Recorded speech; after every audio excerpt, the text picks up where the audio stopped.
तपाईहरु हेर्दै हुनुहुन्छ good morning Nepal. Good morning Nepal. Good morning Nepal.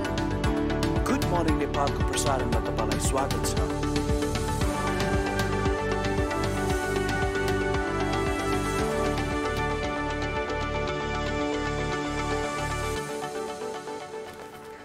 नमस्ते, गुड मर्निङ।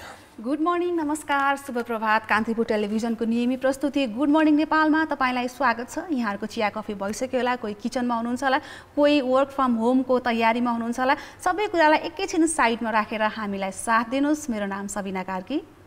बिहानी प्रहरको यो प्रस्तुति गुड मर्निङ नेपालमा तपाईलाई स्वागत छ। म विकास थपलिया। सबिना, तिमीले पुस्तक कतिको पढ्ने गरेका छौ? खास गरी यो लकडाउन त्यसपछि निषेधाज्ञा जुन भयो, यो समयमा धेरै मानिसहरूले पुस्तक पढे भनेर सोशल मिडियामा पनि मेन्सन गरेर लेख्ने गरेका छन्। तिमीले चाहिँ कतिको समय पायौ? मैले त्यस्तो अब बुक नै लिएर सक्ने हिसाबले त खासै पढिनँ। आफ्नो कामसँग रिलेटेड बुकहरू त पढि नै रहा हुन्छु होइन।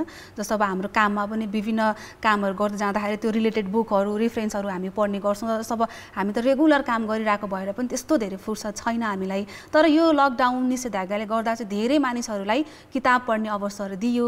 नयाँ पाठकहरू पनि आए, रुचि नै नभएकाहरूलाई पनि किताब पढ्ने बानी बसेको छ। हामीले सुन्छौँ नि, अब आम मानिस, सेलिब्रेटी कतिले आफूले थन्काएका किताबहरू पढ्ने मौका मिल्यो, कति अब काममै व्यस्त भइरहेको टाइम पनि हुँदैन नि त, त्यो भने सुन्यौँ। सो एउटा अब हामीलाई कोरोना भाइरसले एउटा मान्छेलाई आफै लकडाउन गरे पनि एउटा अर्को अपर्च्युनिटी चाहिँ दियो यो टाइममा। पक्कै पनि यति बेला मानिसहरू पुस्तकालयमै पुगेर किताबहरू, पत्रपत्रिकाहरू पढ्न नपाए पनि, ती दस्तावेजहरू पढ्न नपाए पनि अहिले चाहिँ इन्टरनेट प्रविधिको विकासको कारणले गर्दाखेरि उनीहरूले आफ्नै मोबाइलबाट अथवा ल्यापटप, कम्प्युटरबाट पढ्न सक्ने अवस्था छ। तर कति मानिससँग प्रविधिको इन्टरनेटको पहुँच भन्ने प्रश्न आफैमा छँदैछ। यी लाइब्रेरीको अब एक्सेस कति मानिसमा छ, अब इन्टरनेटको एक्सेस हाम्रो नेपालमा कति कहाँसम्म छ भन्ने पनि प्रश्न छ होइन। सो आज चाहिँ राष्ट्रिय पुस्तकालय दिवस विकास, तिमीलाई पनि शुभकामना छ र सबैजनालाई शुभकामना छ। हरेक वर्षको भदौ 15 गतेलाई राष्ट्रिय पुस्तकालय दिवसका रूपमा मनाउँदै आइरहेको छ। यो चाहिँ विक्रम सम्वत 1869 मा जब तत्कालीन राजा गिर्वाण युद्ध विक्रम शाहले हनुमान ढोकामा एउटा पुस्तकालयको स्थापना गरेका थिए, त्यही दिनको सम्झनामा चाहिँ 2065 सालबाट यो राष्ट्रिय पुस्तकालय दिवसको रूपमा मनाउँदै आइरहेको छ। र यो पटक, यो वर्ष चाहिँ पुस्तकालय दिवस भव्य रूपमा कुनै कार्यक्रम गरेर आयोजना नगरिएको होला, तर पुस्तकालय दिवस भन्दैमा आफूले घरमै बसेर पढ्न सक्ने अथवा शुभकामना आदान प्रदान गर्न सक्ने, अझै आजको दिनमा चाहिँ तपाईसँग कुनै त्यस्ता इलेक्ट्रोनिक टेक्स्टहरू छ भने त्यसलाई फरवार्ड गरेर पनि आफ्ना साथीहरूलाई अथवा आफन्तहरूलाई शुभकामना आदान प्रदान गर्न सक्नुहुन्छ। दिवस एउटा सन्दर्भ भयो, मेन भनेको हाम्रो पढ्ने बानी नै हो होइन। सो आजको हामी गुड मर्निङ नेपालमा पनि यही कुरामा चाहिँ माई मर्निङ त्यस्ता तस्बिरहरू जो अर्थ पढाउने गर्छन्, कुनै सूचना होस् त्यो तस्बिरमा, कुनै चेतना होस्। र पहिलो तस्बिर रहेको छ, यो निकै सुन्दर तस्बिर देवकोटाजीले पठाउनु भएको छ। उहाँले एउटा फुलको तस्बिर पठाउनु भएको छ। यसमा अलिकति क्याप्सन भएको भए झन् राम्रो हुन्थ्यो होइन, हामीले पनि थाहा पाउँथ्यो यो कुन फुल हो भनेर। हामी हाम्रा दर्शकहरू जो यो तस्बिर पठाउँदै हुनुहुन्छ अथवा पठाउनु भएको छ उहाँलाई भन्न चाहन्छु कि केही क्याप्सनहरू कुन सन्दर्भमा तपाईँले यो तस्बिर लिनुभयो र यसको बारेमा तपाईँको आफ्नै पनि केही कुराहरू छन् भने त्यसमा लेखेर पठाउनु भयो भने हामीलाई पनि त्यसरी प्रस्तुत गर्नको लागि र अरूलाई हेर्दाखेरि पनि निकै नलेज पनि हो नि त, कुन फुल हो के हो भन्ने कुरा अलिकति ज्ञान पनि बढ्छ नि। हामीलाई तस्बिरमा फुल देखायौँ तर के को फुल भनेर हामीले भन्न सकेनौँ, त्यो पनि हामीलाई अलिक खल्लो महसुस भयो। अर्को तस्बिर छ, साजन आचार्यले पठाउनु भएको छ। यो माछा पुछ्रेको दृश्य, हिमालमाथि टक्क चराहरू उडिरहेका छन्, आफ्नो गन्तव्य तय गर्दैछन्। निकै सुन्दर तस्बिर छ। थ्याङ्क यू भेरी मच यो सुन्दर तस्बिरको लागि। अर्को तस्बिर हामी हेर्न सक्छौँ, लाक्पा शेर्पाले यो चाहिँ ट्रेकिङको बेलामा उहाँ जानुभएको बेलामा लिएको जस्तो देखिन्छ।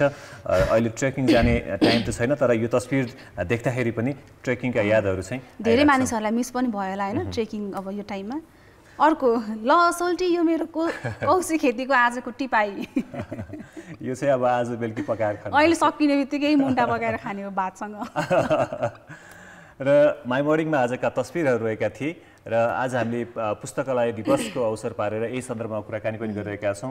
र पुस्तकालय दिवस, पुस्तकालय भन्ने बित्तिकै एउटा देश दुनियाँ नै अटाएको हुन्छ, त्यहाँ भूगोल अटाएको हुन्छ, त्यहाँ इतिहास अटाएको हुन्छ, विज्ञान अटाएको हुन्छ, सबै कुराहरू पुस्तकमा अटाएका हुन्छन्। मानिसहरूले कति दुःख गरे, विद्वानहरूले, ती अनुसन्धानकर्ताहरूले कति दुःख गरेर मेहनत गरेर आफ्ना ती नलेजहरूलाई त्यहाँ राखेका हुन्छन् पुस्तकमा। त्यो पढ्ने बानी बसाले भने हामीले सहजै ती पुराना ती इतिहासका कुराहरू, भूगोलका कुरा अथवा पुस्तकमा आएका ती अनुसन्धानका कुराहरू हामीले सहजै लिन सक्छौँ र भविष्यमा आफूले गर्ने कामहरूमा पनि त्यो काम लाग्छ नै। अरू डिटेल्समा हामी आज यस विषयमै कुराकानी गर्नेछौँ विकास। अहिले हामी ट्रेन्डिङ टुडेतर्फ लागौँ। सधैँ चाहिँ अब कोरोनाकै अपडेट छ, कोरोना भाइरसकै पहिलो ट्रेन्डिङ टुडेमा, र अब दिनानुदिन सङ्क्रमणको दर बढिरहेको छ।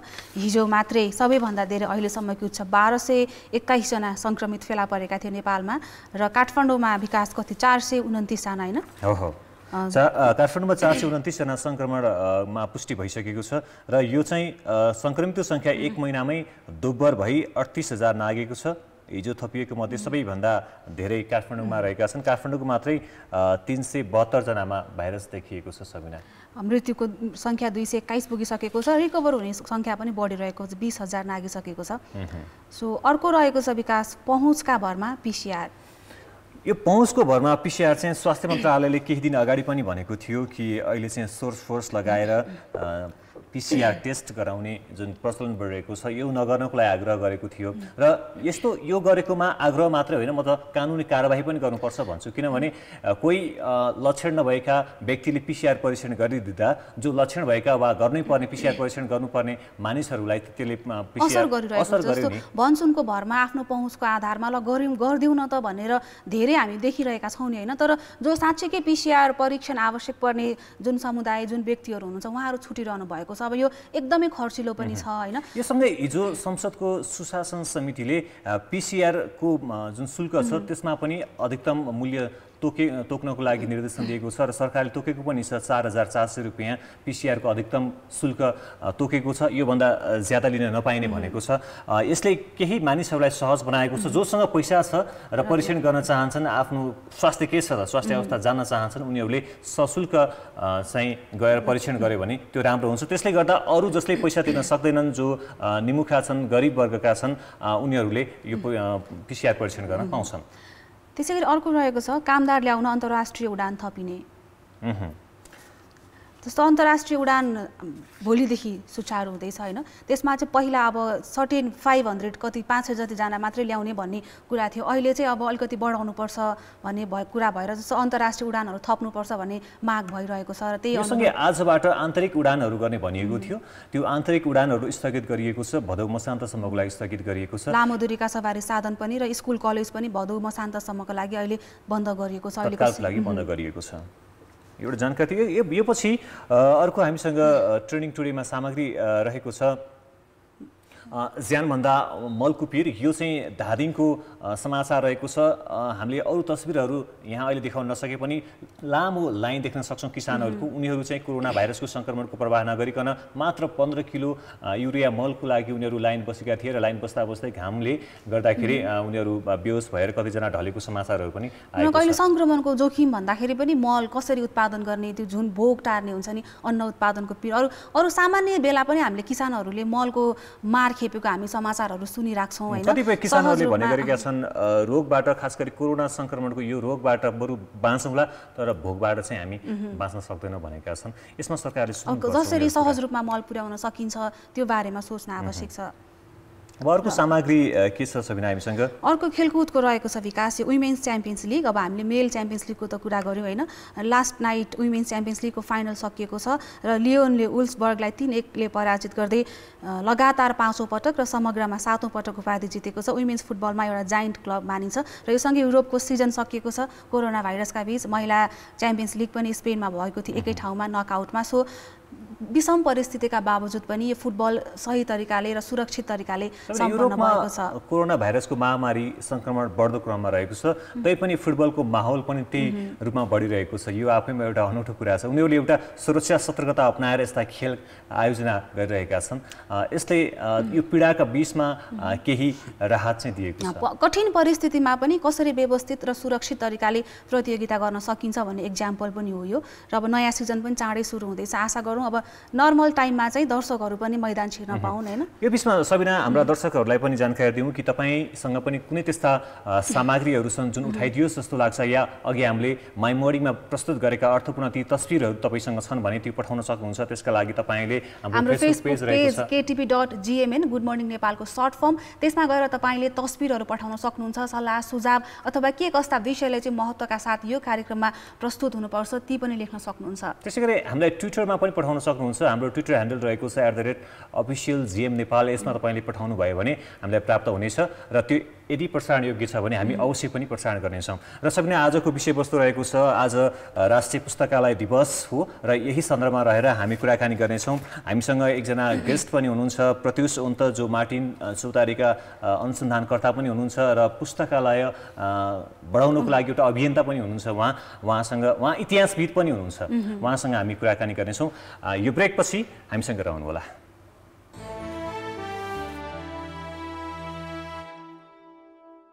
ब्रेकपछि पुनः स्वागत छ। गुड मर्निङ नेपालको साथमा हुनुहुन्छ। आज राष्ट्रिय पुस्तकालय दिवस। तपाईँको पढ्ने बानी कस्तो छ अथवा पढ्न मन लगाउनको लागि के गर्नुपर्छ जस्तो लाग्छ आज हामी यसै विषयमा कुराकानी गर्दैछौँ। र यो पुस्तकालय दिवसको बारेमा कुराकानी गर्नको लागि हामीले एकजना इतिहासविद पनि हुनुहुन्छ र मार्टिन चौतारीका रिसर्चर पनि हुनुहुन्छ। उहाँलाई सम्पर्क गरिसकेका छौँ। उहाँ हुनुहुन्छ प्रत्युष उन्त। तपाईँलाई स्वागत छ गुड मर्निङ नेपालमा। नमस्ते।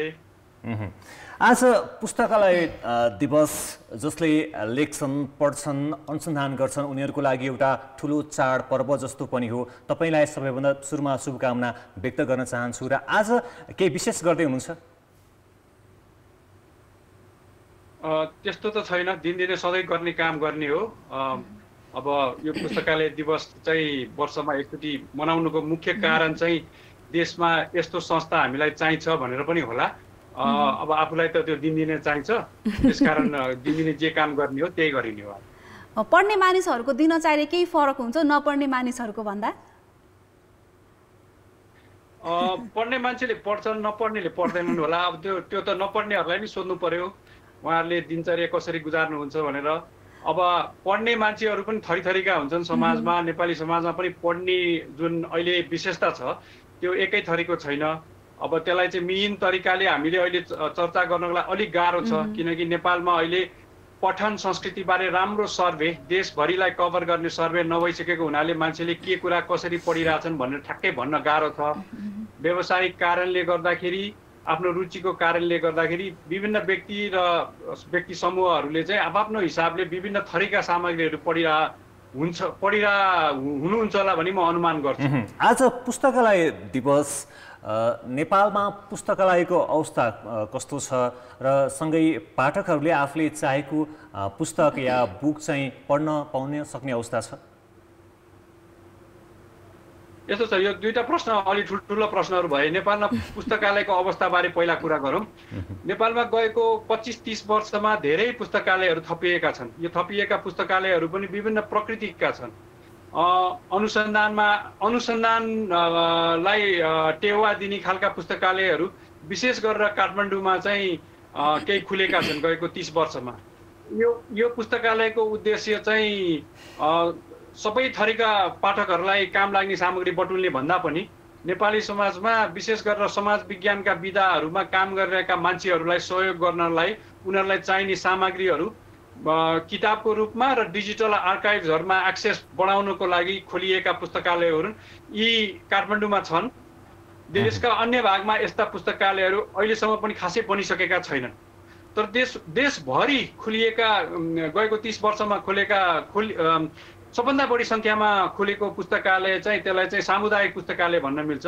यो सरकारी सहयोगमा गैर सरकारी सहयोगमा स्कुलमा सर्वसाधारण समुदायहरूबाट निर्मित भएर थुप्रै यस्ता पुस्तकालयहरू खुलेका छन्। यी पुस्तकालयहरूको पनि ध्यान अथवा केन्द्र आफ्नो ध्यानको केन्द्र चाहिँ विभिन्न हिसाबले फरक हुन सक्छ। कुनै पुस्तकालय बच्चालाई नै पुस्तक उपलब्ध गराउने हिसाबले पुस्तकालयहरू त धेरै खुलेका छन्, तर पाठकहरूले आफूले चाहेका पुस्तकहरू त्यहाँ पाउन सक्छन्। यस्तो छ, यो पाठक तपाईँले पाठक भनेको को भन्नुहोस् त? पाठक भनेको जस्तो विज्ञानका विषयमा बुक खोज्नेहरू हुन सक्छन्, इतिहासका भूगोलका विषयमा अथवा समाजका विषयमा, यी सबै पाठकहरू साहित्यकै विषयमा पनि हुन सक्छ। यस्तो छ, अब कुनै पनि समाजमा पाठकहरू थरीका हुन्छन्।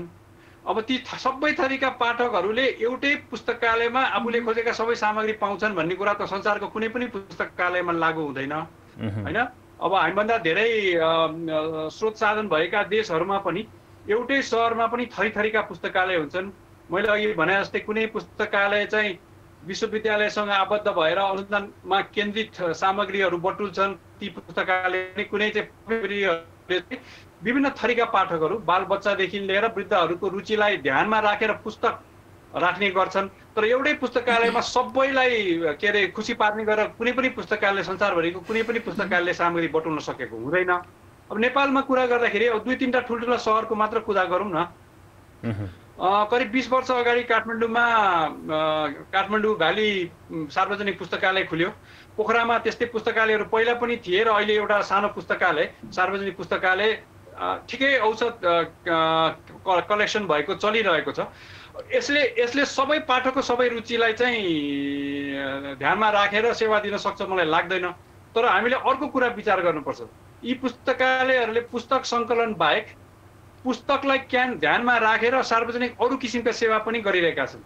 जस्तो काठमाडौँको अहिले मैले उल्लेख गरेको सार्वजनिक पुस्तकालय र पोखराको सार्वजनिक पुस्तकालय दुवैमा यो पेन्डेमिक सुरु हुनुभन्दा अगाडिसम्म जुन बेलामा मान्छेहरू भेला हुन सम्भव थियो, महिनाको एकचोटि अथवा महिनाको एकचोटि भन्दा पनि बढी मान्छेहरू भेला भएर पुस्तक केन्द्रित छलफलहरू पनि गर्थे है। यस्तो छलफलहरू नियमित रूपमा हुनु भनेको पुस्तकालयले पुस्तक राखेर मात्र सेवा दिनु होइन कि आफ्ना पाठकहरूलाई पुस्तकलाई ध्यानमा राखेर अन्य सेवा दिनु हो। यो पुस्तकालयको एकदम महत्त्वपूर्ण एउटा के भन्छ सेवा दिने तरिका हो। यस्तो धेरै सहरहरूमा देशभरि छ्यापछ्याप्ती हुन सक्यो भने यसले पठन संस्कृतिलाई पनि सहयोग त गर्छ नै, त्योभन्दा पनि बढी सहरहरू अथवा गाउँहरूमा पनि एक प्रकारको बहसहरूलाई चाहिँ अगाडि बढाउन सहयोग गर्थ्यो। अन्तजी यहाँले अघि भन्नुभयो देशभरि कस्ता पाठक छन्, उनीहरूले कस्ता किसिमका किताब पढ्छन् त्यो सर्वे भइसकेको छैन भन्नुभयो। यहाँले चाहिँ नेपालमा रिडिङ कल्चर हुन्छ नि कस्तो पाउनु भएको छ, विशेष गरी युवा पुस्ताहरू कतिको पढ्न रुचाउँछन्? यस्तो छ, अब यो प्रश्नको उत्तर चाहिँ अहिले मैले भने जस्तै राम्रो सर्वे नगरिसकेको हुनाले चाहिँ ठ्याक्कै यही भइरहेछ भनेर चाहिँ भन्न गाह्रो छ। तर अब हामीले केही कुराहरू अनुमान गर्न सक्छौँ। हामी बेला बेलामा यो सार्वजनिक वृत्तमा तपाईँहरू पत्रकारिता क्षेत्रबाट र अन्य क्षेत्रबाट पनि सार्वजनिक वृत्तमा के छलफल भइरहेको हुन्छ भन्दाखेरि चाहिँ पाठकको सङ्ख्या बढ्यो भनेर, नेपाली पाठकको सङ्ख्या अवश्य बढेको छ। यो हामी कसरी भन्न सक्छौँ? गएको 20 वर्षमा स्कुलबाट 8 देखि 10 कक्षा पास गरेका व्यक्तिहरूको सङ्ख्या एकचोटि हामीले सम्झौँ, यो 20 लाखभन्दा बढी हुन्छ। त्यस्तै गरी गएको 20 वर्षमा अझ म भन्छु गएको 15 वर्षमा चाहिँ नेपालमा प्रकाशन उद्योगमा आएका नयाँ प्लेयरहरूले निकालेका किताबहरू सम्झौँ र किताबहरू ती बिक्री भएको आँकडा सम्झौँ। यी सबै किताबको सिलसिलामा लागू हुँदैन, तर निश्चित किताबहरू चाहिँ आजभन्दा 20-25 वर्ष अगाडि 1000 प्रति छापिन्थे, 500 प्रति लेखकले आफ्ना साथीभाइ र नातागोतालाई बाँडेर बिताउँथ्यो, के अरे वितरण गर्थ्यो र 500 चाहिँ बजारमा बिक्री हुन्थ्यो भने गएको 15 वर्ष यता हामीले 10,000 भन्दा बढी कपी बिक्री भएका किताबहरू थुप्रै देखेका छौँ। त्यसबाट क्लियर सङ्केत चाहिँ के हो भने देशभरमा मैले अहिले भनेको 10 क्लास पास गरेको विद्यार्थीहरूको सङ्ख्या बढ्नु, अन्तिममा अन्तजी जस्तो अहिले पुस्तकहरू चाहिँ प्रविधिसँगै इन्टरनेट को जुन बेला समय छ यो सँगै यी लाइब्रेरीमा पनि गएको छ। यी लाइब्रेरीमा जाँदाखेरि पुस्तकालय लेखक अथवा प्रकाशकहरूलाई चाहिँ एउटा व्यावसायिक हिसाबमा पनि मुनाफा हुने अवस्था आउँछ भने पाठकहरूलाई पनि पहुँच सहज हुन्थ्यो। नेपालमा चाहिँ यी लाइब्रेरीको अवस्था के पाउनु भएको छ? यी लाइब्रेरी नेपालमा अहिले विद्यमान अवस्थामा एकदम प्राथमिक चरणमा छ।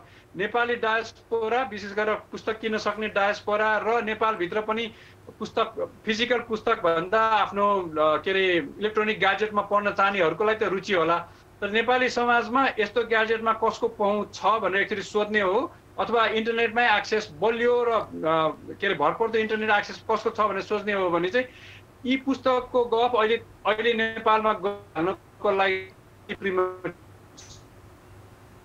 यो फेनोमेनन सुरु भएको छ, तर यसको समाजमा खासै ठुलो अहिले के अरे रहेको अवस्था छैन भनौँ न। हस्, धन्यवाद यहाँको अमूल्य समय र यो जानकारीको लागि। उनी थिए मार्टिन चौतारीका रिसर्चर प्रत्युष उन्त। उनीसँग खास गरी आज हामीले राष्ट्रिय पुस्तकालय दिवसको सन्दर्भ पारेर कुराकानी गऱ्यौँ र नेपालमा राष्ट्रिय पुस्तकालय दिवस मनाइरहँदाखेरि पुस्तकालयहरूको अवस्था खास गरी 2072 सालको भूकम्पपछि कति सामुदायिक सरकारी पुस्तकालयहरू पनि जीर्ण भएको अवस्था पनि छ।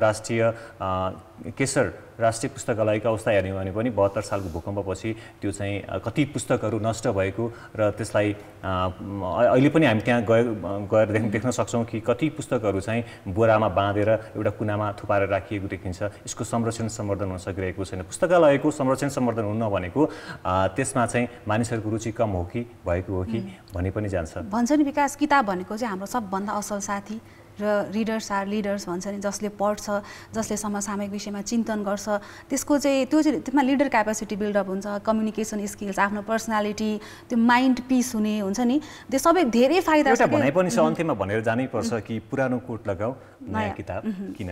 यो भनाइ राख्दै आजको यो कार्यक्रमबाट हामी बिदा लिन चाहन्छौँ। भोलि अर्को सन्दर्भ सहित हामी उपस्थित हुनेछौँ। सहकर्मी सबिना र म विकास बिदा लिन्छौँ। नमस्ते, गुड मर्निङ।